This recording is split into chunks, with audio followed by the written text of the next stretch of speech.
Amazing facts, ஆச்சரியமான உண்மைகள் ஊழியங்களின் சார்பாக தானியேல் மற்றும் வெளிப்படுத்தலின் தீர்க்க தரிசனங்கள் என்ற தலைப்பில் நாம் தொடர்வரிசை சத்திய பாடங்களை கற்று வருகின்றோம். இந்த நாளின் சத்தியத்தை படிப்பதற்கு முன்பதாக இலவச பிரதி குறித்த வார்த்தையை, அறிமுக வார்த்தையை உங்களோடு பகிர்ந்து கொள்ள விரும்புகிறேன்.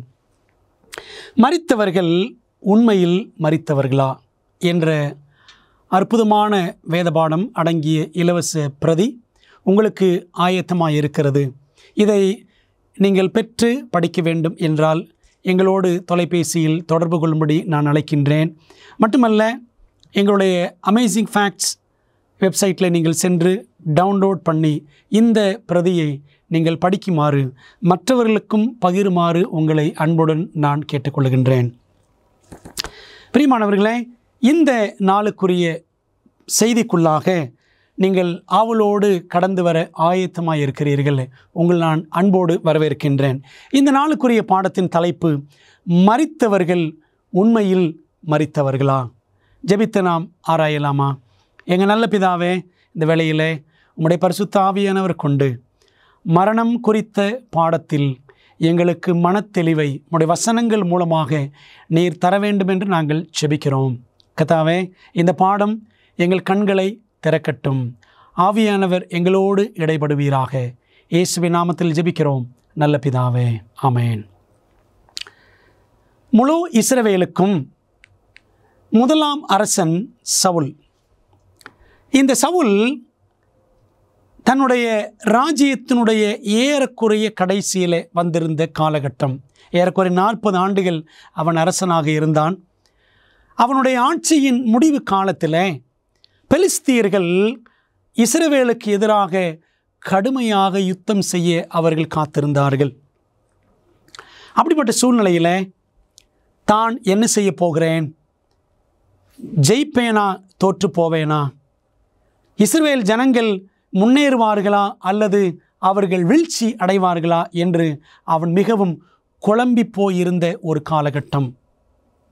அன்பான தேவப்பிள்ளைகளே, இவன் விசாரிப்பதற்கு தீர்க்கதரிசி யாரும் இல்லை. இவன் இப்படி அங்கலாய்த்து கொண்டிருக்கிற காலகட்டத்தில் சில வருடங்களுக்கு முன்பாகத்தான் சாமுவேல் தீர்க்கதரிசியும் மரித்து போனார். ஆகவே இந்த சூழ்நிலையில் என்ன செய்யலாம் என்று அவன் தவிப்பைத்தான் 1 சாமுவேல் 28வது அதிகாரத்தில் வாசிக்கிறோம். என்ன நடந்தது பாருங்கள். 28:7 வசனம்.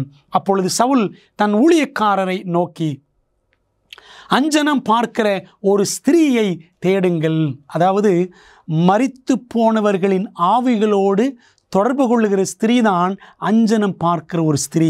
அப்படிப்பட்ட ஒரு ஸ்திரீயை தேடுங்கள், நான் அவளிடத்தில் போய் விசாரிப்பேன் என்றான். பிரியமானவர்களே, செத்துப்போன நபர்களுடைய ஆவிகளோடு தொடர்பு கொள்ளுகிற ஒரு சூனியக்காரி. அப்படிப்பட்டவர்களை தேசத்தில் வைத்திருக்கலாமா? அது தேவனுடைய சித்தமா என்றால் அது நிச்சயமாக தேவ சித்தமே கிடையாது. ஏனென்றால் ஆண்டவர் கொடுத்திருக்கிற எச்சரிப்பை பாருங்கள். தேவன் அஞ்சனம் பார்க்கிறவர்களிடமும் குறி சொல்லுகிறவர்களிடமும் ஆலோசனை கேட்காதிருங்கள் என்று லேவியராகமம் 19:31, 20:27 ஆகிய வசனங்களில் தெளிவாக கட்டளை கொடுத்திருக்கிறார். ஆனால் சவுலோ தேவனுடைய கருத்துள்ள போதனைகளுக்கு சிறிதும் அக்கறை செலுத்தவில்லை. அந்த 28ஆம் அதிகாரத்தில் பார்த்தீங்கன்னா, இவன்தான் ஏற்கனவே சட்டம் போட்டிருந்தான், தேசத்தில் இப்படிப்பட்ட நபர்கள் இருக்கக்கூடாது என்று.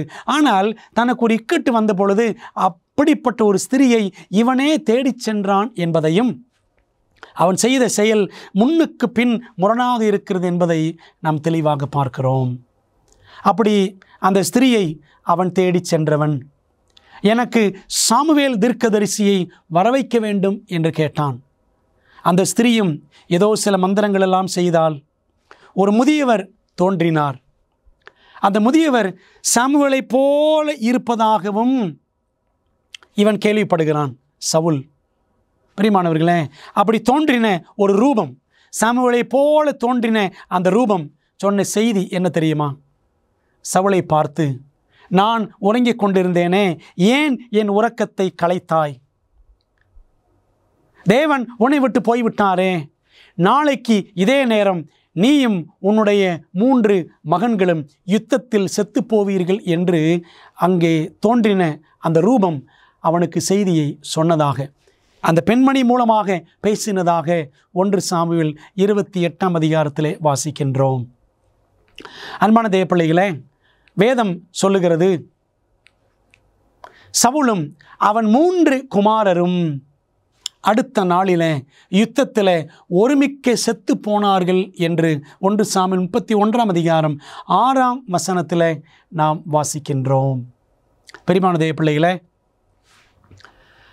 நமக்கு முன்பாக இருக்கக்கூடிய இந்த பாடத்தை நாம் மிகவும் கருத்தோடு ஜெபத்தோடு கற்றுக்கொள்ள வேண்டும். சவுல் கண்டது உண்மையாகவே சாமுவேல் தீர்க்கதரிசிதானா, அல்லது வேறு ஏதாயிலும் அசுத்த ஆவி வந்து அவனை சவுலை ஏமாற்றியதா? பைபிள் சொல்லுகிறதை நாம் தெளிவாக படித்தாக வேண்டும். 1 ராஜாக்கள் 22ஆம் அதிகாரம் 22ஆம் வசனத்தில் வாசிக்கிறோம், அப்பொழுது அது, நான் போய் அவனுடைய தீர்க்கதரிசிகள் எல்லாரின் வாயிலும் பொய்யின் ஆவியாய் இருப்பேன் என்றது. ஆகாப் ராஜா காலத்தில் இப்படி ஒரு சம்பவம். மிகாயா தீர்க்கதரிசி என்ற ஒரு கர்த்தருடைய தீர்க்கதரிசி மற்றும் ஆகாபின் பக்கம் கள்ள தீர்க்கதரிசிகள் அநேகர். நீர் போய் எதிரிகளோடு ஜெயிப்பீரா ஜெயிக்க மாட்டீரா? மிகாயா ஜெயிக்க மாட்டீர் என்று சொன்னான். அவன் கர்த்தருடைய தீர்க்கதரிசி. பொய் தீர்க்கதரிசிகள் இல்லை இல்லை நீர் போய் ஜெயிப்பீர் என்று அவர்கள் சொன்னார்கள். பிரியமானவர்களே, இப்படி பேசக்கூடிய ஆவியைத்தான் பொய்யின் ஆவி என்று 1 ராஜாக்கள் 22:22 வாசிக்கிறோம். அப்படிப்பட்ட ஆவிகள், அவைகள் அற்புதங்களை செய்கிற பிசாசுகளின் ஆவிகள் என்று வெளிப்படுத்தல் 16-14ஆம் வசனத்தில் வாசிக்கிறோம். பிரியமான தேவப்பிள்ளைகளே, சவுலை சாமுவேல் போல் வந்து சந்தித்த ஆவி உண்மையிலேயே தேவனுடைய ஆவியானவர் தான் அப்படி பேசினாரா என்றால் இல்லை. அது நிச்சயமாகவே அது பொய்யின் ஆவிதான் என்பதை நாம் மனதிலே பதித்து கொண்டு தொடர்ந்து பாடங்களை நாம் படிப்போமாக. உயிரோடு இருப்பவர்களிடம் உரையாடவோ அல்லது அவர்களை பிடித்து கொள்ளவோ மரித்தவர்கள் மீண்டும் வருவார்களா? வேதம் சொல்லுகிறது, அவன் பிள்ளைகள் கனமடைந்தாலும், ஒருவேளை ஒருவன் மரித்து விடுகிறான் என்று வைத்துக் கொள்ளுங்கள், அந்த மரித்து போனவனின் பிள்ளைகள் கனமடைந்தாலும் மரித்து போனவன் உணரான், அவர்கள் சிறுமைப்பட்டாலும் அவர்களை கவனியான் என்று யோபு 14ஆம் அதிகாரம் 21ஆம் வசனத்தில் வாசிக்கிறோம். யோபு 14ஆம் அதிகாரம் முழுவதையும் படித்து பாருங்கள். மரித்து போனவர்களின் நிலைமையை குறித்து நாம் அங்கே தெளிவாக வாசிக்கலாம். இன்றைக்கி நாம் கேள்விப்படுவது என்ன? மரித்து போனவர்கள் பரலோகத்திலே இருக்கிறார்கள், நல்லவர்கள் நீதிமான்கள் பரலோகத்தில் இருக்கிறார்கள், கெட்டவர்கள் துன்மார்க்கர் எல்லாரும் நரகத்தில் இருக்கிறார்கள் என்றெல்லாம் நாம் கேள்விப்படுகிறோம். ஆனால் பைபிள் என்ன சொல்லுகிறது? அவன் பிள்ளைகள் கனமடைந்தாலும் அவன் உணரான், இறந்து போனவன் உணரான், அவர்கள் சிறுமைப்பட்டாலும் அவர்களை கவனியான். ஏன் அப்படி வேதம் சொல்லுகிறது தெரியுமா? தொடர்ந்து வேதம் பேசட்டும். மரித்தவர்கள் ஒன்றும் அறியார்கள், இனி அவர்களுக்கு ஒரு பலனும் இல்லை என்று பிரசங்கி 9:5 வாசிக்கிறோம். வசனம் 6 சொல்லுகிறது, அவர்கள் பேர் முதலாய் மறக்கப்பட்டிருக்கிறது. நான் இறந்து போய்விடுகிறேன் என்று வைத்துக் கொள்ளுங்கள், தாஸ்குமாரை எப்பொழுது எடுப்பார்கள் என்றா சொல்லுவார்கள்? பேரை சொல்ல மாட்டார்கள், பாடியை எப்பொழுது எடுப்பார்கள்? அவர்கள் பேர் முதலாய் மறக்கப்பட்டிருக்கிறது. அவர்கள் சிநேகமும் அவர்கள் பகையும் அவர்கள் பொறாமையும் எல்லாம் ஒளிந்து போயிற்று. பிரியமானவர்களே, மரித்தவர்கள் ஒன்றும் அறியார்கள் என்று வேதம் சொல்லுகிறது. தொடர்ந்து பாருங்கள், சூரியனுக்கு கீழே செய்யப்படுகிறது ஒன்றிலும் அவர்களுக்கு இனி என்றைக்கும் பங்கு இல்லை. அப்படியானால் இன்றைக்கு நாம் கேள்விப்படுகிறோமே, பரலோகத்திலிருந்து உங்களுடைய தாத்தா பார்த்து கொண்டு இருக்கிறார், உங்களை கவனித்து கொண்டு இருக்கிறார், அவர் பரலோகத்தில் அவர் மடியில் இருக்கிறார், இவர் மடியில் இருக்கிறார் என்றெல்லாம் நிறைய போதகர்கள் சொல்லுகிறார்களே, இவையெல்லாம் உண்மையா? வேதம் சொல்லுகிறது பாருங்கள், தொடர்ந்து பிரசங்கி 9ஆம் அதிகாரம் 10ஆம் வசனத்தில், நீ போகிற பாதாளத்தில், பாதாளம் என்றால் அடக்கம் பண்ணப்படக்கூடிய அந்த குழி, அந்த குழியில செய்கையும் வித்தையும் அறிவும் ஞானமும் இல்லையே, ஒன்றுமே கிடையாது, அவ்வளோதான். ஒருவன் இறந்து போகிறான், மரித்து போகிறான் என்றால் அவ்வளவுதான். சங்கீதம் 115:17ஆம் வசனம், மரித்தவர்களும் மௌனத்தில் இறங்குகிற அனைவரும் கர்த்தரை துதியார்கள். சங்கீதம் 6:5 வாசிக்கிறோம், மரணத்தில் உம்மை நினைவு கூர்வதில்லை. மரித்து போன எல்லாரும் பரலோகத்தில் போய் தேவதூதர்களோடு பாட்டு பாடுகிறார்கள், துதிக்கிறார்கள், குதிக்கிறார்கள் என்றெல்லாம் நாம் கேள்விப்படுகிறோம். எல்லாம் போய் பைபிள் தெளிவாக சொல்லுகிறது, மரித்தவர்களும் மௌனத்தில் இறங்குகிறவர்களும் கர்த்தரை துதியார்கள். யோபு 7ஆம் அதிகாரம் வசனம் 10 வாசிக்கிறோம், இனி தன் வீட்டுக்கு திரும்பான், மரித்து போனவன் அவன் குழியிலே வைக்கப்படுவான், இனி தன் வீட்டுக்கு அவன் திரும்புவதில்லை. அவன் ஆத்மாவும் திரும்பி வராது, அவன் ஆவியும் திரும்பி வராது. வேதம் மரணத்தை குறித்து எவ்வளவு தெளிவாக பேசுகிறது. மரணம் உம்மை போற்றாது. ஏசாயா 38:18 வாசிக்கிறோம். சங்கீதம் 146:4 வாசிக்கிறோம், அவன் யோசனைகள் ஒளிந்து போம், அவன் ஆவி அவனை விட்டு பிரியும், அவன் யோசனைகள் ஒளிந்து போம். மனிதன் மரித்த பிற்பாடு அவனுக்கு நினைவு என்று எதுவுமே இருக்கவே இருக்காது. பிரியமான தேவ பிள்ளைகளே, தானியேல் மற்றும் வெளிப்படுத்தல் தீர்க்க தரிசனங்களை படித்துக் கொண்டிருக்கிறோம். மரணம் குறித்து வெளிப்படுத்தலில் என்ன இருக்கிறது என்று நாம் பார்க்கலாமா? வெளிப்படுத்தின விசேஷ புத்தகத்தின்படி யாரிடம் மரணத்தின் திறவுகோல் உள்ளது? வெளிப்படுத்தல் 1ஆம் அதிகாரம் 18ஆம் வசனத்தில் இயேசு கிறிஸ்து சொல்லுகிறார், மரித்தேன், ஆனாலும் இதோ சதா காலங்களிலும் உயிரோடு இருக்கிறேன். ஆமேன், நான் மரணத்திற்கும் பாதாளத்திற்கும் உரிய திறவுகோள்களை உடையவனாய் இருக்கிறேன் என்று வாசிக்கிறோம். ஆண்டவர் இயேசு கிறிஸ்து மரித்தார், கல்லறையிலே அவர் வைக்கப்பட்டார், 3ஆம் நாளிலே அவர் உயிரோடு எழுந்தார். அன்பான தேவ பிள்ளைகளே, அவர் மரணத்திற்கும் பாதாளத்திற்கும் உரிய திறவுகோள்களை உடையவர். என்ன அர்த்தம்? மரணத்தை அவர் ஜெயித்தார். பாதாளத்திலிருந்து, அதாவது கல்லறையிலிருந்து அவர் உயிர்த்தெழுந்து வெளியே வந்தார். மரணம், உயிர்த்தெழுதல் ஆகியவற்றின் அதிகாரம் எல்லாம் இயேசுவிடம்தான் இருக்கிறது என்பதை நாம் அழகாக வேதாகமத்தில் வாசிக்கின்றோம். அன்பான தேவ பிள்ளைகளே, மரணம் பற்றி நாம் படிக்கும் பொழுது மனிதனுடைய ஆரம்பத்தை நாம் புரிந்து கொள்ள வேண்டும். மனிதனுடைய ஆரம்பத்தை படைப்பிலே நாம் புரிந்து கொண்டால்தான் அவனுடைய முடிவை நாம் தெளிவாக புரிந்து கொள்ள முடியும். ஆதியிலே தேவன் மனிதனை எவ்வாறு சிருஷ்டித்தார் பாருங்கள். ஆதியாகமம் 2ஆம் அதிகாரம் 7ஆம் வசனம், தேவனாய கர்த்தர் மனுஷனை பூமியின் மண்ணினாலே உருவாக்கி ஜீவ சுவாசத்தை அவன் நாசியிலே ஊதினார், மனுஷன் ஜீவாத்மா ஆனான். நீங்களும் நானும் படைக்கப்பட்ட பொழுது, அதாவது மனிதன் படைக்கப்பட்ட பொழுது ஆண்டவர் என்ன செய்தாராம்? 2 காரியங்கள். ஒன்று, மனிதனை மண்ணினாலே உருவாக்கினார். 2வது, அப்படி உருவாக்கப்பட்ட மண் சரீரத்தில் ஆண்டவர் என்ன செய்தாராம்? தம்முடைய ஜீவ சுவாசத்தை, பிரெத் ஆஃப் லைஃப், அவனுக்கு அந்த மூச்சு காற்றை அவன் நாசியிலே தேவன் ஊதினார். மனுஷன் ஜீவாத்மா ஆனான் என்பதை ஆதியாகமம் 2:7 அழகாக வாசிக்கிறோம். ஆகவே சரீரம் ப்ளஸ் ஜீவ சுவாசம், இந்த 2ம் சேர்ந்து தான் மனிதன் உருவாகிறான். அப்படியானால் மரணத்தின் போது என்ன நடக்கிறது? மனிதன் படைக்கப்படும் பொழுது 2 காரியங்கள் சேர்ந்து, அதாவது மண்ணும் சுவாசமும் சேர்ந்து உயிர் உண்டாகிறது. மரணத்தில் என்ன நடக்கிறது வாசிப்போமே. பிரசங்கி 12ஆம் அதிகாரம் வசனம் 7, இவ்விதமாய் மண்ணானது தான் முன்னிருந்த மண்ணுக்கு திரும்பி ஆவி தன்னை தந்த தேவனிடத்திற்கு மறுபடியும் போகாததற்கு முன்னும் அவரை உன் வாலிப பிராயத்தில் நினை என்று வாசிக்கிறோம். அன்பானவர்களே, மனிதன் எப்படி உருவாக்கப்படுகிறான்? மண்ணினாலே மற்றும் ஜீவ சுவாசத்தை அவன் பெறும்பொழுது உயிர் உண்டாகிறது. ஆனால் மரணம் எப்படி என்றால், சரீரம் மரிக்கும் பொழுது, மனிதன் மரிக்கும் பொழுது சரீரம் மண்ணுக்கு போகிறது.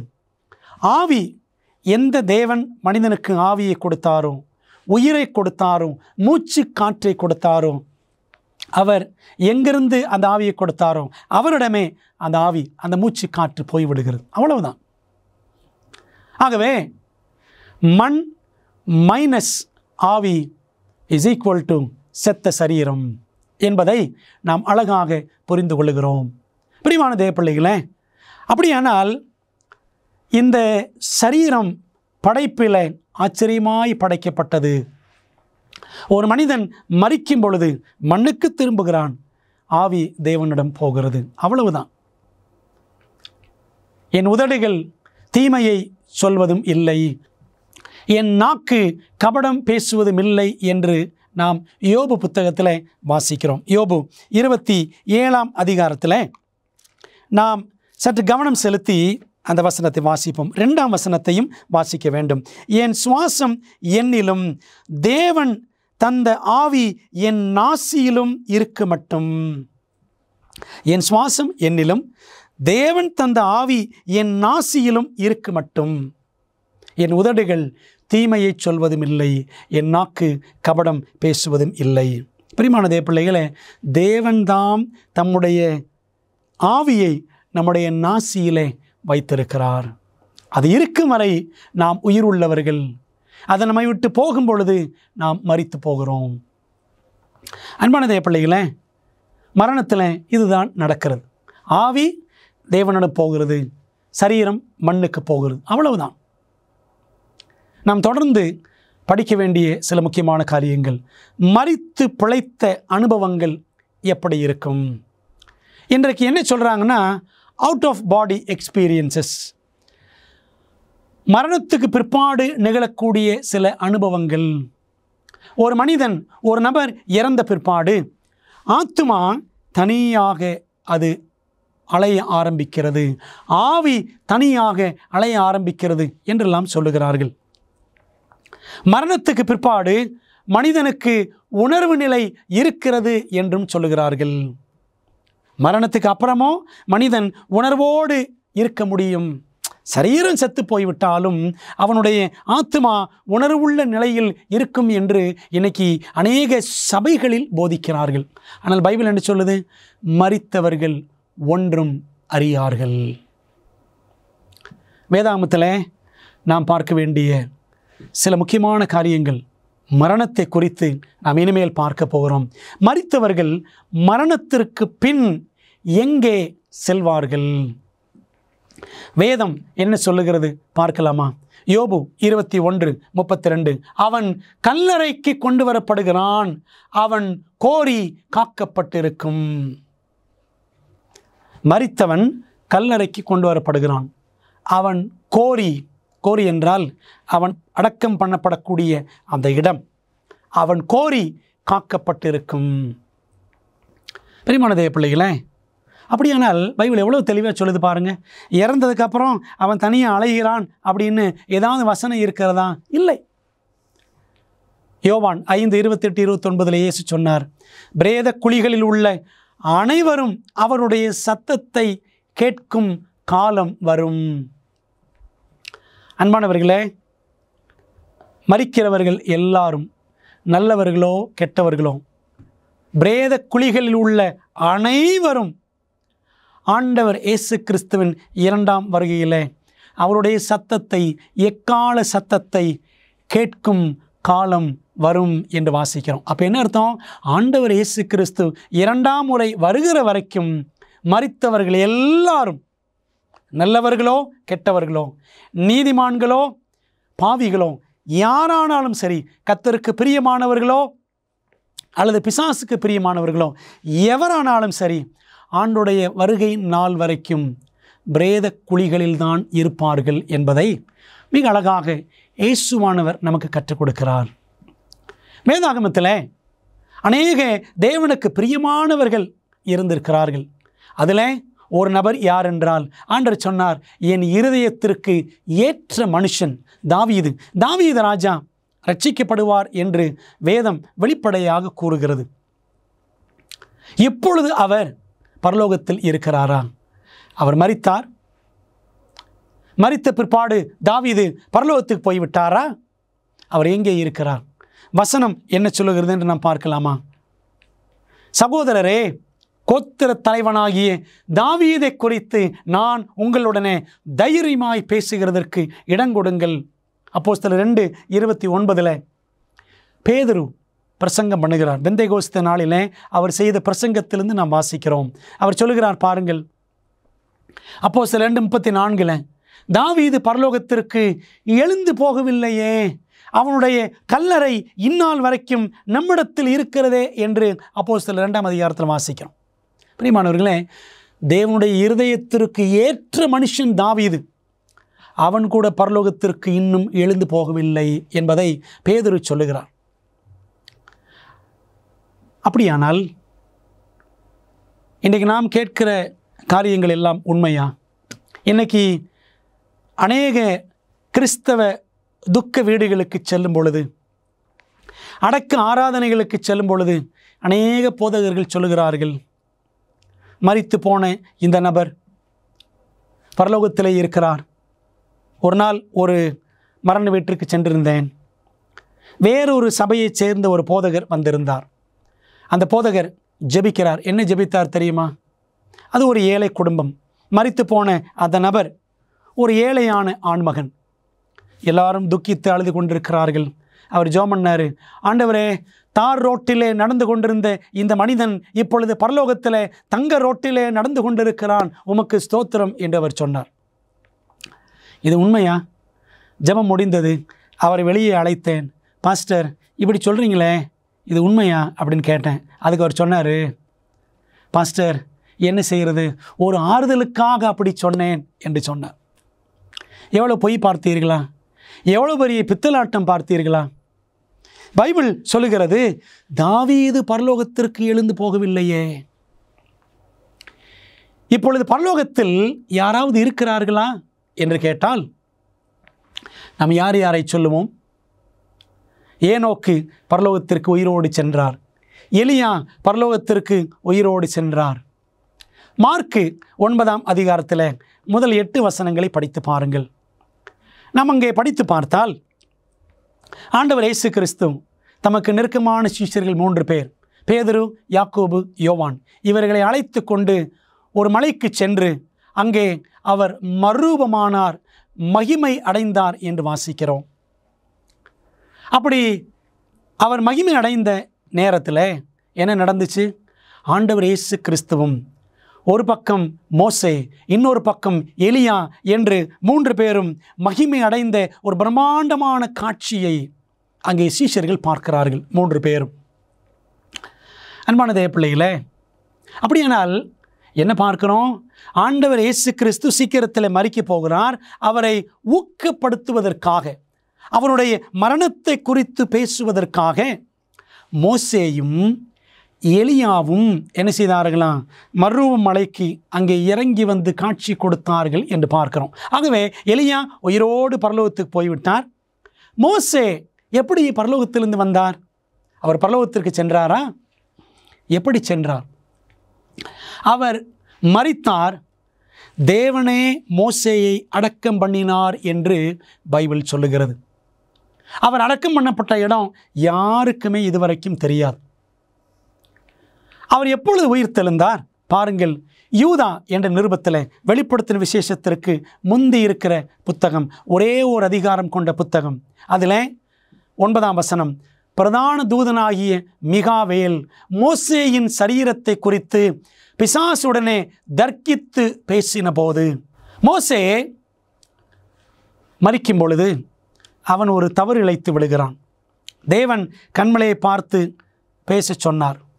அவர் 2 முறை அடித்து விட்டார். என்னாகமம் 20ஆம் அதிகாரத்தில் வாசிக்கிறோம். ஆண்டு சொன்னார், நீ கானானுக்குள்ளே போக மாட்டாய் என்று சொல்லிவிடுகிறார். ஆகவே இப்படி தேவனுடைய வார்த்தையை மீறி செயல்பட்ட மோசே, இவன் என்னுடையவன், அவன் பாவம் செய்து விட்டானே, ஆகவே அவன் என்னுடையவன் என்று சொல்லி சாத்தான் தர்க்கித்து பேசுகிறான். அப்பொழுது மிகாவேல் என்றால் who is like God, தேவனுக்கு ஒப்பானவர் என்று பொருள். அது கர்த்தராகிய இயேசு கிறிஸ்து மட்டுமே. மிகாவேல் என்றால் கர்த்தராகிய இயேசு கிறிஸ்து. அவர் என்ன செய்கிறாராம்? தேவனுக்கு ஒப்பான அந்த தேவகுமாரனாய கிறிஸ்து என்ன செய்கிறார்? பிசாசோடு தர்க்கித்து பேசி மோசே என்னுடைய பிள்ளை என்று சொல்லி அவனை உயிரோடு எழுப்பி பரலோகத்திற்கு கொண்டு சென்றார். பார்த்தீங்களா? அதனால தான் மருவமலையிலே எலியா வருகிறார். மோசேயும் அவர் பரலோகத்திலிருந்து வந்து இருவரும் ஆண்டவர் இயேசு கிறிஸ்து எருசலேமில் அடைய போகிற மரணத்தை குறித்து அவரிடத்தில் சம்பாஷணை பண்ணினார்கள் என்று நாம் லூக்கா 9ஆம் அதிகாரத்தில் கூட வாசிக்கலாம். பிரியமான தேவ பிள்ளைகளே, ஏனோக்கு, எலியா, மோசே இவர்கள் எல்லாரும் பரலோகத்தில் இருக்கிறார்கள்.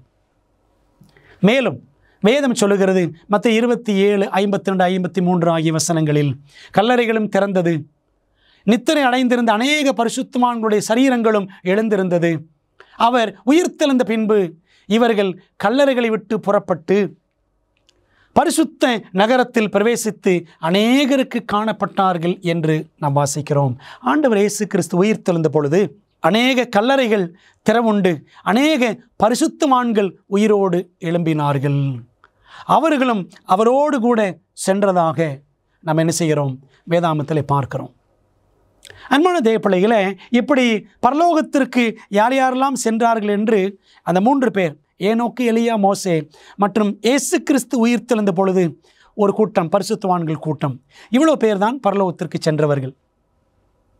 ஆனால் இன்றைக்கு இறந்து போகிற எல்லா நீதிமான்களுமே பரலோகத்துக்கு போகிறார்கள் என்று நாம் சபைகளிலே கேள்விப்படுகிறோமே. இது இயேசுவானவர் சொல்லிக் கொடுத்த போதனையா, அல்லது இந்த போதனை எங்கிருந்து வந்தது? தொடர்ந்து படிக்கலாம். வேதாகம தீர்க்க தரிசனத்தில் வெளிப்படுத்தப்பட்டுள்ளபடி நம்முடைய மோசமான உலகத்திற்கான தேவனின் திட்டத்தை அறிய விரும்புகிறீர்களா? உங்கள் மிகப்பெரிய சவால்களுக்கு நடைமுறையான நம்பகமான தீர்வுகள் வேண்டுமா? ஊக்கமளிக்கும் மற்றும் அறிவூட்டும் ஆச்சரியமூட்டும் உண்மைகள் வேதாகம பாட வழிகாட்டிகள் 27 அழகான வரைகளை மற்றும் நேரடியான பதில்களை புரிந்து கொள்ள எளிதான வகையில் வேதத்தின் அடிப்படையில் சிறப்பான மேலான பாடங்களை வழங்குகின்றது. ஒவ்வொரு ஆய்வு வழிகாட்டியும் உங்கள் வாழ்க்கையின் மிக முக்கியமான உண்மைக்கான பொருத்தமான வேதாகம பதில்களை நோக்கி உங்களை வழிநடத்தும். நான் எப்படி ஆரோக்கியமான ஐக்கியத்தை பெறுவது? இயேசு எப்போது எப்படி மீண்டும் வருவார்? மேலும் இப்படி பல கேள்விகளுக்கு உங்கள் எதிர்காலத்தை வாய்ப்பாக விட்டுவிடாதீர்கள். ஆச்சரியமூட்டும் உண்மைகள் வேதாகம பாட வழிகாட்டிகளிடமிருந்து உங்கள் வாழ்க்கையை சத்தியத்துடன் மாற்றுங்கள். ஆங்கிலம், இந்தி, தமிழ் மற்றும் தெலுங்கு மொழிகளில் கிடைக்கிறது. காத்திருக்க வேண்டாம். bookstore.aftv.in என்ற இணையதளம் மூலம் உங்கள் முழுமையான ஆய்வு வழிகாட்டிகளை இன்றே ஆர்டர் செய்யுங்கள். ஆத்துமா அழியாது என்ற ஒரு கொள்கை இன்றைக்கு பிரபலமாக நம்பப்பட்டு வருகிறது. ஆத்துமா அழியாது, சரீரம் மட்டும் அழியும் என்பது உண்மைதானா? பைபிள் என்ன சொல்லுகிறது? பாவம் செய்கிற ஆத்துமாவே சாகும். எசேக்கியேல் 18ஆம் அதிகாரம் 4ஆம் வசனம், 20ஆம் வசனம் இரண்டையும் படித்து பாருங்கள். பாவம் செய்கிற ஆத்துமா சாகும். மனுஷன் தேவனை பார்க்கிலும் நீதிமானாயிருப்பானோ? யோபு 4:17 வாசிக்கிறோம். மனிதன் அழியாமை உடையவனா? மனிதன் நித்தியமாக வாழும் தன்மையை இப்பொழுதே கொண்டிருக்கிறானா? பிரியமான தேவ பிள்ளைகளே, அழியாமை உடையவர் யார்? அழியாத ஆத்துமா மனிதனுக்கு இருக்கிறதா என்றால் இல்லை.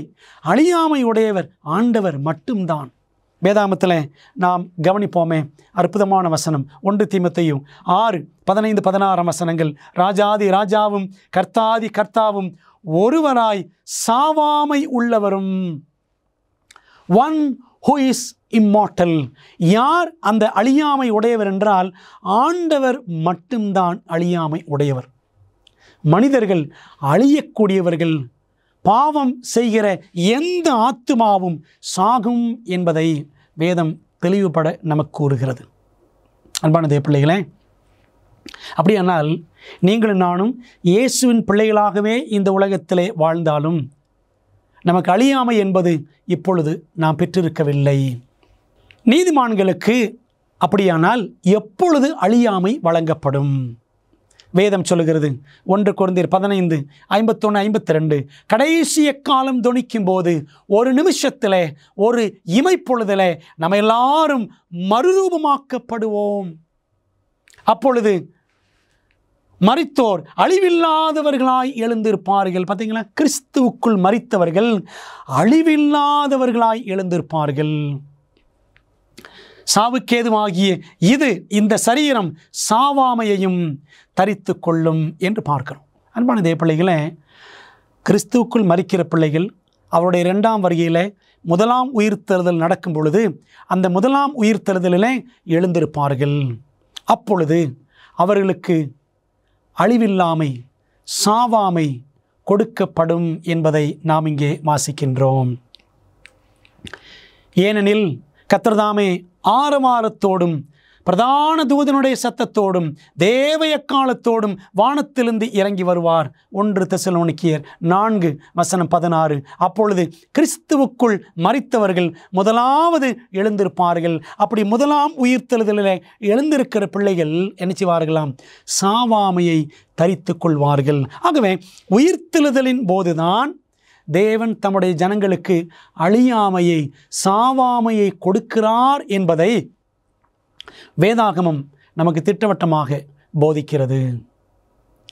அன்பான தேவ பிள்ளைகளே, ஆகவே மரணம் குறித்து நாம் தெளிவான புரிதலை பெற்றுக்கொண்டிருக்கிறோம். வேதத்தின் அடிப்படையில் மரணத்தை வேதாகமம் எவ்வாறு மீண்டும் மீண்டும் குறிப்பிடுகிறது நாம் பார்க்கலாமா? நம்முடைய சிநேகிதனாகிய லாசரு நித்திரை அடைந்திருக்கிறான், லாசரு மரித்து போனான். யோவான் 11ஆம் அதிகாரம் முழுக்க படித்து பாருங்க. ஆண்டவர் இயேசு கிறிஸ்துவுக்கு மிகவும் பிரியமான குடும்பம் மார்த்தாள், மரியாள், லாசரு. இவர்கள் குடும்பம்தான் இயேசுவுக்கு மிகவும் பிரியமான குடும்பம். ஒரு நாள் இயேசு கிறிஸ்து கேள்விப்படுகிறார், வேறொரு இடத்தில் இருக்கும் பொழுது, உம்முடைய சிநேகிதனாகிய லாசரு மரித்து போனான். இந்த செய்தியை கேள்விப்பட்ட உடனே இயேசு வரவில்லை. உடனே வரல, ஒரு 4 நாள் கழித்து தான் வந்தார். பிரியமான தேவ பிள்ளைகளே, தன் சீஷர்களிடத்தில் இயேசு சொன்னார், நம்முடைய சிநேகிதனாகிய லாசரு நித்திரை அடைந்திருக்கிறான். ஒருவேளை அவர் தொங்கிக்கிட்டு இருக்கிறான் போல, அந்த லாசரு உறங்கி கொண்டிருக்கிறான் அப்படின்னு சீஷர்கள் நினைச்சாங்க. அப்புறம் ஆண்டவர் உண்மையிலே சொன்னார், அவன் மரித்து போனான். அவன் மரித்து போனதை எப்படி சொன்னார்? அவன் நித்திரையாய் இருக்கிறான். Death is a sleep according to the Bible. வேதத்தின் அடிப்படையில் மரணம் என்பது தூக்கம் என்று சொல்லப்பட்டிருக்கிறது. பிற்பாடு ஆண்டவர் இயேசு கிறிஸ்து வருகிறான். அப்படி வந்தவரை பார்த்து ஒரு கேள்வி வைக்கப்பட்டது, ஆண்டவரே இப்பொழுது நாருமே 4 நாளாயிற்றே என்று இயேசுவின் முகத்தை பார்த்து லாசருவின் சகோதரிகளில் ஒருத்தி அப்படி சொன்னாள், அவன் மரித்து போய் 4 நாளாயிடுச்சு ஆண்டவரே, நாருமே என்றாள். பார்த்தீங்களா? அப்போ இறந்து போனவன் எங்கே தான் இருந்திருக்கிறான்? கல்லறையில் தான் இருந்திருக்கிறான் லாசரு. அவன் தனியாக ஆவியோ ஆத்துமாவோ உலாத்தவில்லை. வேதம் சொல்லுகிறது, யோவான் 11:43-44, இவைகளை சொன்ன பின்பு லாசருவே வெளியே வா என்று உரத்த சத்தமாய் கூப்பிட்டார். லாசருவே பரலோகத்திலிருந்து இறங்கி வா அப்படின்னு கூப்பிட்டாரு? இல்லை. லாசருவே கல்லறையை விட்டு வெளியே வா என்று தான் சொன்னார். அல்லது நரகத்திலிருந்து வெளியே வா என்று சொன்னாரா? இல்லை. லாசருவே கல்லறையிலிருந்து வெளியே வா, அவ்வளோதான். எங்கிருந்து வந்தான்? அப்பொழுது மரித்தவன் வெளியே வந்தான், கல்லறையிலிருந்து வெளியே வந்தான். அவன் கால்களும் கைகளும் பிரேத சீலைகளினால் கட்டப்பட்டிருந்தது என்று வாசிக்கிறோம். அருமையான தேவ பிள்ளைகளே, இந்த சம்பவத்தை ஆண்டவர் ஏன் பைபிளில் வச்சிருக்கிறார்னா, அவர் உயிரோடு இருக்கும் பொழுது எப்படி ஒரு நபரை லாசரு உயிரோடு எழுப்பினாரோ, அவன் எப்படி கல்லறையிலிருந்து வெளியே வந்தானோ, அதே போலதான் நடக்கும் அவருடைய 2ஆம் வருகையிலும். ஏற்கனவே படித்தோம்ல, மற்ற 27:52, கல்லறைகளும் திறந்தது, நித்திரை அடைந்திருந்த, பார்த்தீங்களா, நித்திரை மரணம் அடைந்திருந்த அநேக பரிசுத்தவான்களுடைய சரீரங்களும் எழுந்திருந்தது. ஆண்டவர் இயேசு கிறிஸ்துவின் மரணம் உயிர்த்தெழுதல் சமயத்தில் அநேகர் கல்லறைகளை விட்டு வெளியே வந்தார்கள். ஆகவே மரணம் நித்திரை என்று வேதாகமம் தெளிவாக சொல்லுகிறது. பாருங்கள் தொடர்ந்து, அப்படியே இயேசுவுக்குள் நித்திரை அடைந்தவர்களையும் தேவன் அவரோடு கூட கொண்டு வருவார். 1 தெசலோனிக்கேயர் 4ஆம் அதிகாரம் 14ஆம் வசனத்தில் வாசிக்கிறோம். ஆண்டவர் இயேசு கிறிஸ்து 2ஆம் முறை வரும்பொழுது முதலாம் உயிர்த்தெழுதல் நடக்கும். முதலாம் உயிர்த்தெழுதலுக்கு பங்குள்ளவன் பாக்கியவானும் பரிசுத்தவானுமாயிருக்கிறான் என்று வெளிப்படுத்தல் 20ஆம் அதிகாரம் 6ஆம் வசனத்தில் நாம் வாசிக்கிறோம். அன்பான தேவப்பிள்ளைகளே, ஆண்டவர் இயேசு கிறிஸ்து 2ஆம் முறை வரும்பொழுது கிறிஸ்துவுக்குள் மரித்த எல்லாரும், கல்லறையில் இருக்கிற நீதிமான்கள் எல்லாரும் என்ன செய்வாங்க? முதலாம் உயிர்த்தெழுதலில் பங்கு பெறுவார்கள் என்பதை வேதம் நமக்கு அழகாக சொல்லுகிறது. என் தேவனாகிய கர்த்தாவே, நீர் நோக்கி பார்த்து எனக்கு செவி கொடுத்தருளும். நான் மரண நித்திரை அடையாதபடிக்கு என் கண்களை தெளிவாக்கும் என்று சங்கீதம் 13:3 வாசிக்கிறோம். நித்திரை, மரணம் என்பது நித்திரை. அதை அழகா தாவீது சொல்றாரு, மரண நித்திரை என்று சொல்லுகிறார். அன்பான தேவப்பிள்ளைகளே, அப்படியானால் மந்திரவாதிகள், சூனியக்காரிகள் மற்றும் மனநல நிபுணர்கள் மரித்தவர்களிடம் தொடர்பு கொள்ள முடியாது என்றால் வேறு யாரிடம் அவர்கள் பேசுகிறார்கள்? அப்போ நல்லா பார்த்துட்டு தெளிவாக, மரித்தவர்கள் எல்லாரும் நல்லவர்களோ கெட்டவர்களோ கல்லறைக்குள்ளே தான் இருப்பாங்க. யாரும் பரலோகத்திற்கும் போவதில்லை, நரகத்திற்கும் போவதில்லை. பாவம் செய்கிற ஆத்துமாவே சாகும். ஆத்துமா அழியாது, ஆத்துமா உலாவுகிறது, ஆவி அலைகிறது என்பதெல்லாம் பைபிள் படி பொய். ஆத்துமா அழியும், ஆவி தேவனிடம் போய்விடும், சரீரம் மண்ணுக்கு போய்விடும். இதுதான் வேதம் சொல்லக்கூடிய மாறாத உண்மை. பிரியமான தேவப்பிள்ளைகளே, அப்படியானால் மந்திரவாதிகள், சூனியக்காரிகள், மனநல நிபுணர்கள் இவர்கள் எல்லாரும் மரித்தவர்களோடு தொடர்பு கொள்ளவில்லை. அப்படியானால் யாரோடு தொடர்பு கொள்ளுகிறார்கள்? வசனம் சொல்லுது பாருங்களேன். வெளிப்படுத்தல் 16:14 அவைகள் அற்புதங்களை செய்கிற பிசாசுகளின் ஆவிகள். பிசாசுகளின் ஆவிகளோடு தான் இன்றைக்கு அநேகர் தொடர்பு கொண்டு விட்டு, நான் என் கணவரை பார்த்தேன், மரித்து போன என் மனைவியை பார்த்தேன், என் மரித்து போன பிள்ளையை பார்த்து பேசினேன் என்றெல்லாம் சொல்லுகிறார்களே, அவைகள் அற்புதங்களை செய்கிற பிசாசுகளின் ஆவிகள் என்பதை நம் மனதில் தெளிவாக பதித்து கொள்ள வேண்டும். சவுல் அப்படியானால் யாரை பார்த்தான்? 1 சாமுவேல் 28ஆம் அதிகாரத்தில் எழும்பி வந்தது யார் என்றால் உண்மையிலே சாமுவேலா? இல்லை, அற்புதங்களை செய்கிற பிசாசின் ஆவிதான் சாமுவேலை போல தோன்றியது. அன்பான தேவப்பிள்ளைகளே, அப்போது அந்த ஆவி சொன்னது உண்மையாக நடந்துச்சே, அது பரிசுத்த ஆவி அல்லவா என்று நம்ம நினைக்கலாம். சில நேரங்களில் சாத்தான் உண்மையை கூட அவனால் பேச முடியும். அவன் அற்புதங்களை செய்ய முடியும். படிக்கிறோம்ல, அற்புதங்களை செய்கிற பிசாசுகளின் ஆவிகள்.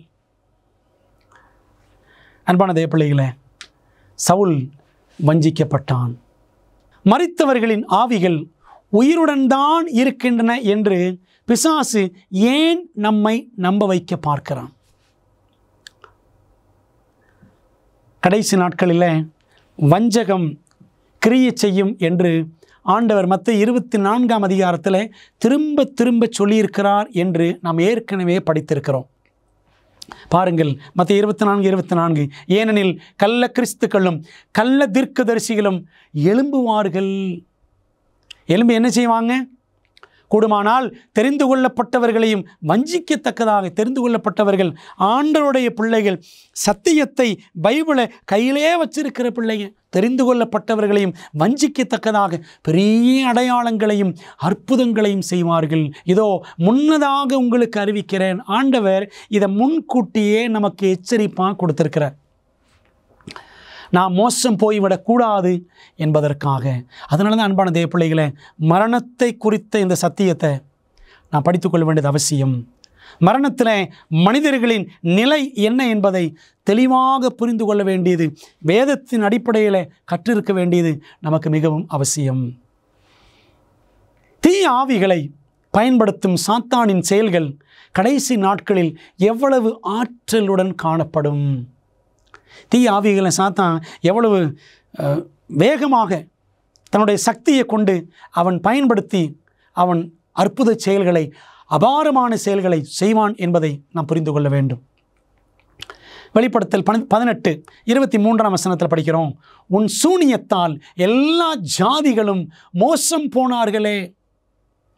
அன்பான தேவ பிள்ளைகளே, இன்றைக்கு சாத்தான் தன்னுடைய தந்திரத்தினாலே உலகம் முழுவதையும் அவன் மயக்கிவிட்டான். இன்றைக்கி பாருங்களேன், என்டர்டெயின்மெண்ட் இண்டஸ்ட்ரி, சினிமா துறைக்கு உள்ளே போனீங்கன்னா இன்றைக்கி வரக்கூடிய படங்கள், பேய் படங்கள் எல்லாம் பார்த்தோம் அப்படின்னா செத்து போனவர்கள் ஆவிகளாக அலைகிறார்கள். அந்த ஆத்துமா, செத்து போனவனுடைய ஆத்துமா அவனுடைய சொந்தக்காரனுக்கு உள்ளே புகுந்து விட்டது. அந்த இறந்து போனவனுடைய ஆவி வந்து நமக்கு நன்மை செய்கிறது என்றெல்லாம் இன்றைக்கி ஏராளமான படங்கள். இது ஒரு புறம். கிறிஸ்தவ திருச்சபைகளில் இறந்து போன நீதிமான்கள் பரலோகம் போய்விடுகிறார்கள். இறந்து போன துன்மார்க்கர் அவர்கள் நரகத்தில் இருக்கிறார்கள்.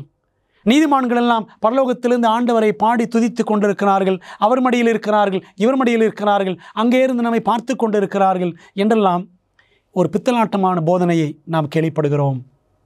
இதுவும் ஆத்துமா அழியாது என்ற பொய்யினால், சாத்தான் ஏதேன் தோட்டத்திலே சொன்ன அந்த முதல் பொய்யினால், நீங்கள் சாகவே சாவதில்லை என்று சொன்னானே, அந்த பொய்யினால் இன்றைக்கு உலகமெல்லாம் வஞ்சிக்கப்பட்டிருக்கிறது, சபைகளெல்லாம் வஞ்சிக்கப்பட்டிருக்கிறது. அதான் வாசிக்கிறோம், உன் சூனியத்தால் எல்லா ஜாதிகளும் மோசம் போனார்களே.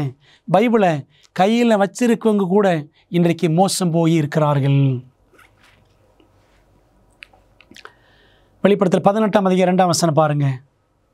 மகாபாபிலோன் விழுந்தது விழுந்தது, அது பேய்களுடைய குடியிருப்பும் அசுத்த ஆவிகளுடைய காவல் வீடும் அசுத்தமும் அருவருப்பும் உள்ள சகலவித பறவைகளுடைய கூடுமாயிற்று. இன்றைக்கி சபைகள் நிலைமை இன்றைக்கி இப்படி ஆகிப்போச்சு. என்ன ஆயிடுச்சு? அசுத்த ஆவிகள் இன்றைக்கு சபைகளில் கிரியை செய்கிறது என்பதை தெரியாமல் அநேகர் நாம் நம்பிக்கொண்டிருக்கிறோம். பரிசுத்த ஆவிதான் நம்மை வழிநடத்துகிறார் என்று நாம் வஞ்சிக்கப்பட்டு காணப்படுகிறோம். அன்பான தெய்வ ஜனங்களே, மரணத்தை குறித்த தெளிவான புரிதல் பெற்றிராத சபைகள் எல்லாமே அசுத்த ஆவிகளின் காவல் வீடாகி இருக்கிறது என்பதுதான் உண்மை. பாருங்கள், சாத்தான் எப்படிப்பட்டவன்? உலகம் அனைத்தையும் மோசம் போக்குகிற பிசாசு என்றும் சாத்தான் என்றும் சொல்லப்பட்ட பழைய பாம்பாகிய பெரிய வலு சர்ப்பம் தள்ளப்பட்டது. வெளிப்படுத்தல் 12:9. அவன் உலகம் அனைத்தையும் மோசம் போக்குகிறவன். அஞ்ஞானிகளானாலும் சரி, ஆண்டவருடைய பிள்ளைகளானாலும் சரி, எல்லாரையும் வஞ்சிப்பது தான் அவனுடைய நோக்கம்.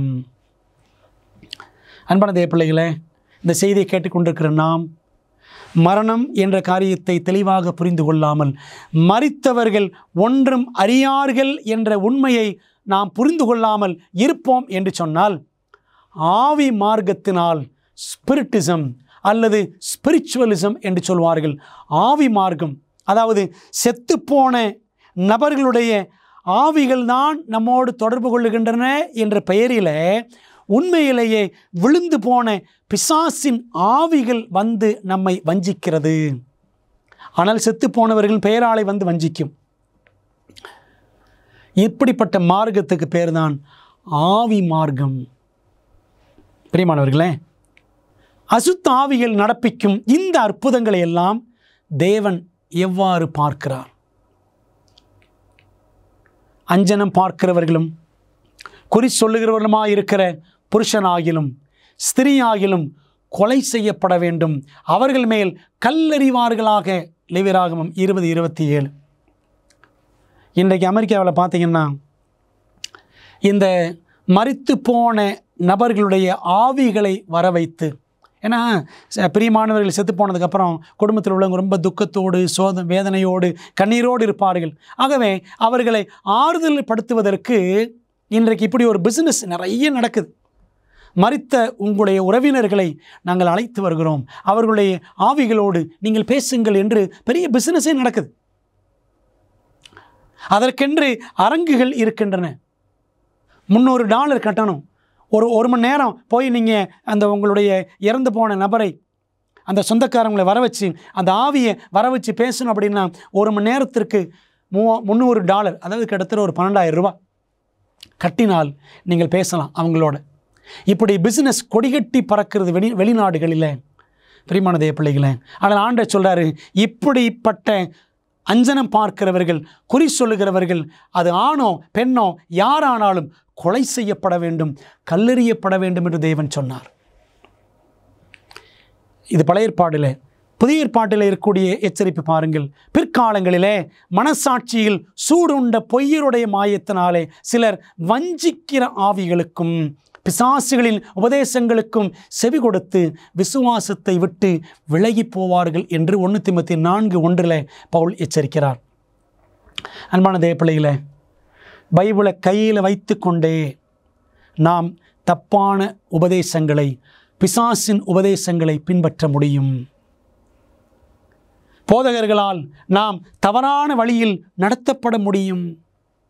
பரிசுத்த ஆவிதான் என்னை நடத்துகிறார் என்று நான் நினைத்து கொண்டு என்னுடைய சுய ஆவியினாலே, அசுத்த ஆவியினாலே நான் வழிநடத்தப்பட முடியும். பரிசுத்த ஆவியானவரால் வசனங்களை நாம் தெளிவாக கற்றுக்கொள்ளவில்லை என்று சொன்னால், அன்பான தேவ பிள்ளைகளே, இந்த வசனம் சொல்லுகிறபடி நாம் விசுவாசத்தை விட்டு விலகி போவது சாத்தியம் ஆகிவிடும். ஆகவே நாம் செய்ய வேண்டியது என்ன? கனியற்ற அந்தகார கிரியைகளுக்கு உடன்படாமல் அவைகளை கடிந்து கொள்ளுங்கள் என்று எபேசியர் 5:11 நாம் வாசிக்கிறோம். இப்படிப்பட்ட செயல்பாடுகள், அசுத்த ஆவிகளை தேடி போவது, மரித்தவர்களின் ஆவியோடு நான் பேச வேண்டும் என்று நாம் பிரியம் கொள்வது, இதெல்லாம் தவிர்க்கணும். இன்னொரு காரியத்தை நான் சொல்லுகிறேன். செத்து போனவங்களை நினச்சி நினச்சி நினச்சி நினச்சி வேதனைப்படுவதும், அவர்களை பற்றியே பேசிக்கொண்டு இருப்பதும், அவர்களுக்காக வருஷா வருஷம் நினைவு நாள் கொண்டாடி ஜெபக்கூட்டங்கள் வைப்பதும், இதெல்லாம் அவசியமே கிடையாது. பிரியமானவர்களே, இப்படியே நாம் துக்கப்பட்டு கொண்டே இருப்போம் என்று சொன்னால் நாம் எப்படி கிறிஸ்தவர்கள் என்று சொல்ல முடியும்? பைபிளில் படிச்சிருக்கோம். 1 தெசலோனிக்கேயர் 4:13 மரித்தவர்களை குறித்து அஞ்ஞானிகளைப் போல நீங்கள் துக்கித்து அழுவதற்கு, இப்படி அறிவில்லாமல் இருப்பதற்கு எனக்கு மனதில்லை என்று பவுல் சொல்லுகிறார். பிரியமான தேவ பிள்ளைகளே, மரித்தவர்கள் கிறிஸ்துவுக்குள் மரித்து விட்டார்களா? நல்ல விஷயம். ஆண்டவர் பிள்ளையாகத்தான் அவர்கள் மரித்திருக்கிறார்கள். ஆண்டவர் வரும்பொழுது தேவன் அப்படி கிறிஸ்துவுக்குள் மரித்தவர்களை உயிரோடு எழுப்புவார். இதை விட நமக்கு என்னங்க சந்தோஷம் வேணும்? அன்பான தேவ பிள்ளைகளே, நாம் கர்த்தருடைய வார்த்தைப்படி மரித்தவர்களை குறித்து துக்கித்து அழுது கொண்டிராமல் ஆண்டவர் மீது நம்பிக்கை வைத்து உயிர்த்தெழுதலின் நாளுக்காக நாம் காத்திருக்க வேண்டும். அந்தகார கிரியைகளுக்கு நாம் இடம் கொடுத்து விடவே கூடாது. பைபிளில் படிக்கிறோம், மாம்சத்தின் கிரியைகள் வெளியரங்கமாய் இருக்கின்றன. என்னென்ன மாம்சத்தின் கிரியைகள் பவுல் சொல்லார் பாருங்க. கலாத்தியர் 5:19-21 வரைக்கும் வசனங்களில் பில்லி சூனியம். இன்றைக்கி பில்லி சூனியம் உலகமெல்லாம் கொடிகட்டி பறக்கிறது. கிறிஸ்தவர்கள் மத்தியிலும் இந்த ஆவி மார்க்கம், ஆத்மா அழியாது என்ற கொள்கை, ஏதேனிலே சாத்தான் சொன்ன அந்த முதல் பொய், ஆதியாகமம் 3:4 நீங்கள் சாகவே சாவதில்லை, அவன் சொன்ன அந்த பொய் தாங்க இன்றைக்கி ஆத்மா அழியாது, சோல் இஸ் இம்மார்டல் என்ற ஒரு தீய உபதேசமாக கிறிஸ்தவர்கள் மத்தியிலும் பெரும்பான்மை கிறிஸ்தவத்திலும் அது கால் பதித்திருக்கிறது. அதுதான் பில்லி சூனியம். கிறிஸ்தவத்தில் இருக்கிற ஆத்மா அழியாது என்ற கொள்கை தான் இன்றைக்கி சபைகளிலே காணப்படக்கூடிய பில்லி சூனியம். நாம் ஜாக்கிரதையாக அதை விட்டு விலக வேண்டும். சூனியக்காரரும் விக்கிரகாராதனைக்காரரும் பொய்யர் அனைவரும் 2ஆம் மரணமாகிய அக்கினியும் கந்தகமும் எரிகிற கடலிலே பங்கடைவார்கள். வெளிப்படுத்தல் 21:8. பிரியமான தெய்வ ஜனங்களே, ஆகவே எல்லாவித பொய்யான உபதேசங்களையும் நாம் கண்டறிந்து, வஞ்சக போதனைகளை கண்டறிந்து விலகி கொள்ள வேண்டும். தேவன் தமது ஜனங்களுக்கு எப்படிப்பட்ட ஒரு மகிமையான வல்லமையை கொடுக்கிறார்? பிரியமான தேவ பிள்ளைகளே, அந்த வல்லமையை குறித்து நீங்கள் அறிய வேண்டுமா? பிலிப்பியர் 3வது அதிகாரம் வசனம் 10 சொல்லுகிறது, இப்படி நான் அவரையும் அவருடைய உயிர்த்தெழுதலின் வல்லமையையும், ஆண்டவர் உயிர்த்தெழுதலின் வல்லமையை நமக்காக வைத்திருக்கிறார். ஆண்டவர் இயேசு கிறிஸ்து மரித்தார், அவர் உயிரோடு எழுந்தார் அல்லவா? அதே போல நமக்கு பிரியமானவர்களை நாம் மரணத்தில் இழக்க கொடுத்திருப்போம் என்று சொன்னால் செய்ய வேண்டியது என்ன தெரியுமா? அவர்களை நினைத்து நினைத்து நாம் துக்கப்படக்கூடாது, கண்ணீர் வடித்து கொண்டிருக்கக்கூடாது. அநேகர் இறந்து போனவங்களை நினச்சி தங்களுடைய மொபைலில் ஸ்டேட்டஸ் வச்சுக்கிட்டே இருக்கிறாங்க. செய்ய வேண்டியது என்ன? உயிர்த்தெழுதலின் வல்லமை. இயேசு உயிரோடு எழுந்தார். ஆகவே அவருக்குரியவர்களும் அவருடைய 2ஆம் வருகையில் முதலாம் உயிர்த்தெழுதலில் உயிரோடு எழுப்பப்படுவார்கள் என்ற நம்பிக்கையோடு நாம் காத்திருக்க வேண்டும். அவ்வளவுதான். அந்த நம்பிக்கை நம்மை வெட்கப்படுத்தாது என்று ரோமர் 5:5 வாசிக்கிறோம். இயேசு உயிரோடு எழுந்தார், இயேசுவுக்குள் மரித்தவர்களும் உயிரோடு எழுப்பப்படுவார்கள் என்ற அந்த நம்பிக்கையோடு நாம் காத்திருப்போம். இந்த நம்பிக்கையை எல்லாருக்கும் பகிர்ந்து கொள்ளுவோம். பிரியமானவர்களே, இந்த சத்தியத்தை ஆண்டவரே எனக்கு தெளிவுபடுத்தினீர், உமக்கு நன்றி, இதன்படி வாழ்வேன், பிறருக்கும் அறிவிப்பேன் என்று தங்களை ஒப்புக் கொடுக்கிறவர்கள் என்னோடு சேர்ந்து ஜெபிப்பீர்களா? நல்ல பிதாவே, இந்த அருமையான நேரத்திற்காக உமக்கு ஸ்தோத்திரம். மரித்தவர்கள் உண்மையில் மரித்தவர்களா என்ற பாடத்தை நாங்கள் படித்தோம். ஆமாண்டவரே, மரித்தவர்கள் உண்மையிலேயே மரித்து போனவர்கள் தான். உம்முடைய வருகையில்தான் கிறிஸ்துவுக்குள் மரித்தவர்கள் முதலாவது எழுந்திருப்பார்கள், துன்மார்க்கர் 2ஆம் உயிர்த்தெழுதலில் எழுந்திருப்பார்கள் என்றெல்லாம் வேதாகமத்தில் நாங்கள் கற்றுக்கொள்கிறோம். அதற்காக உமக்கு ஸ்தோத்திரம். தகப்பனே, சவுலை போல ஆரம்பத்தில் நன்றாயிருந்து அவன் தன்னுடைய அந்திய காலத்தில் உம்மை விட்டு விலகி போய் அசுத்த ஆவிகளோடு தொடர்பு கொண்டு அவன் தன்னைத்தானே தற்கொலை செய்து கொண்டது போல, ஆண்டோட ராஜ்யத்திற்கு அவன் தூரமாகிவிட்டது போல நாங்களும் அப்படி இராதபடி கடைசி வரை உம்மை பற்றி கொள்ள உம்முடைய வசனத்தின் வழியில் நடக்க உதவி செய்யும். இந்த சத்தியத்தை எங்களுக்கு இன்னும் தெளிவுபட ஆவியானவர் இன்னும் உணர்த்தி அருளும். இந்த சத்தியத்தை அநேகர் கற்றுக் கொடுக்க எங்களை பயன்படுத்தும். இயேசுவின் நாமத்தில் ஜெபிக்கிறோம் நல்ல பிதாவே, ஆமேன். பிரியமானவர்களே, கர்த்தர் உங்களை ஆசீர்வதிப்பாராக. மீண்டும் அடுத்த பாடத்தில் நாம் சந்திப்போம். உங்களுடைய வாழ்க்கையில் தேவன் தர இருக்கும் அந்த உயிர்த்தெழுதலின் வல்லமையை பெற்றுக்கொள்ள ஏற்றுக்கொள்ள ஆயத்தப்படுங்கள், அநேகர் ஆயத்தப்படுத்துங்கள். கர்த்தர் உங்களை ஆசீர்வதிப்பார். ஆமென். உங்களுக்கு சந்தோஷமாக பொழுதை கழிக்க பிடிக்குமா? எனக்கு பிடிக்கும். என் அப்பா அம்மா அமேசிங் ஃபேக்ட்ஸில் இருந்து அமேசிங் அட்வென்ச்சர் சிறுவர் வேதாகம வழிகாட்டிகளை வாங்கி கொடுத்த போது எனக்கு சந்தோஷமா இருந்துச்சு. இதுல பாடத்திட்டங்கள் வண்ணமயமா இருக்கு. அதோடு அருமையான புதிர்களும் வேத வினாக்களும் இதுல நிறைய இருக்கு. வேத சத்தியத்தால் நிறைஞ்சிருக்கு. மற்றும் பிள்ளைகளுக்கான 10 அற்புதமான சாகச பயணங்களும் இதுல இருக்கு. டிராகனை கொல்வது, ஒரே லைஃப் போட், கடல் வழியாக பயணம், விசில் அடித்து கல்லறை வழியாக செல்வது, நான் நிறைய கத்துக்கிட்டேன். இது இங்கிலீஷ்ல மட்டுமே கிடைக்கும். ஆனால் நம் மொழியை கற்றுக்கொண்டு வருகிறோம் இல்லையா? உங்கள் பிள்ளைகள் பைபிளில் இருந்து அரிய கருத்துக்களை அறிந்து கொள்ள எங்களை அல்லது SMS மூலம் உங்கள் செட்டை இன்றே ஆர்டர் செய்யுங்கள்.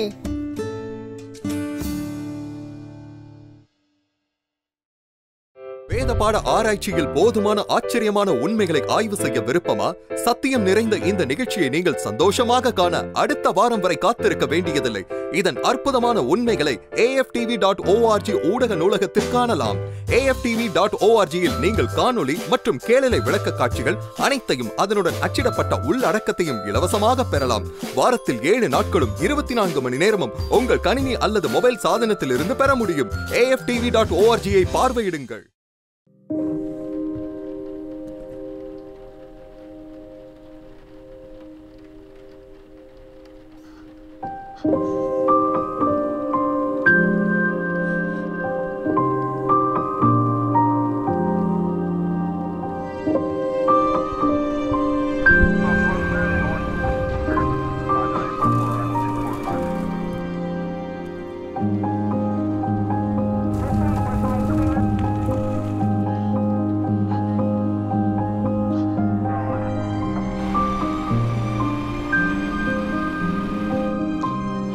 கூட்டம் ஒன்றாக கூடி வர முடியும். இனி வலி இல்லை, இனி காவல் நிலையம் இல்லை, இனி நோயும் இல்லை, மரணமும் இல்லை, துக்கமும் இல்லை. மேலும் அன்பான நண்பர்களே, நம் உலகில் இந்த வேதனையும் துயரமும் நாம் அனுபவிக்க வேண்டும் என்பது நம் தேவனின் நோக்கமில்லை. அவர் தனது சித்தமான யாவையும் நமக்கென வைத்து போயிருக்கிறார். சாந்த குணமுள்ளவர்கள் பாக்கியவான்கள். நான் பசியாய் இருந்தேன், நீங்கள் எனக்கு போஜனம் கொடுத்தீர்கள். மிகவும் சிறியவர்களாகிய இவர்களில் ஒருவனுக்கு என் சகோதரா எதை செய்யாதிருந்தீர்களோ அதை எனக்கே செய்யாதிருந்தீர்கள். உங்கள் வீட்டின் வசதியில் இருந்து நீங்கள் படிக்கக்கூடிய வகையில் இலவச வேதாகம பள்ளியை ஆச்சரியமூட்டும் உண்மைகள் உங்களுக்கு வழங்குகிறது என்று தெரியுமா? தேவனின் வார்த்தையை குறித்து உங்கள் ஆய்வில் உங்களுக்கு உதவ 27 அழகாக விளக்கப்பட்ட பாடங்கள் ஆங்கிலம், இந்தி, தமிழ் மற்றும் தெலுங்கு மொழிகளில் கிடைக்கிறது. இந்த இலவச வேதாகம படிப்பு பாடநெறிக்கு இன்றை பதிவு செய்ய biblestudy.aftv.in என்ற இணையதளத்தை காணுங்கள். பெரோயா பட்டணத்து சபை விசுவாசிகள் தாங்கள் சத்தியங்களை கேட்ட பிற்பாடு தங்கள் இல்லத்திற்கு சென்று காரியங்கள் இப்படி இருக்கிறதா என்று வேதத்தோடு ஒப்பிட்டு மீண்டும் படித்தார்கள். அதுபோலவே நீங்களும் செய்ய வேண்டும் என்று நாங்கள் விரும்புகிறோம். இந்த தீர்க்க தரிசன தொடர் கூட்டங்களில் ஒவ்வொரு நாளும் உங்களுக்கு அந்தந்த நாளுக்குரிய செய்தி சம்பந்தமான இலவச பிரதி அறிமுகப்படுத்தப்படுகிறது. ஆகவே அந்த இலவச பிரதியை நீங்கள் திரையில் தெரியும் தொலைபேசி எண்ணை பயன்படுத்தி எங்களோடு தொடர்பு கொண்டு பெற்றுக்கொள்ளலாம். அல்லது எங்களுடைய வெப்சைட்டுக்குள்ளே சென்று நீங்கள் அதை பதிவிறக்கம் செய்து கொள்ளலாம். நீங்கள் அந்த புத்தகங்களை பெற்றுக்கொண்டு படித்து வேதத்தில் உள்ளபடியே கற்றுக்கொள்ளுங்கள். நீங்கள் படித்த பிற்பாடு உங்கள் நண்பருக்கும் அதை பகிர்ந்து கொள்ளுங்கள்.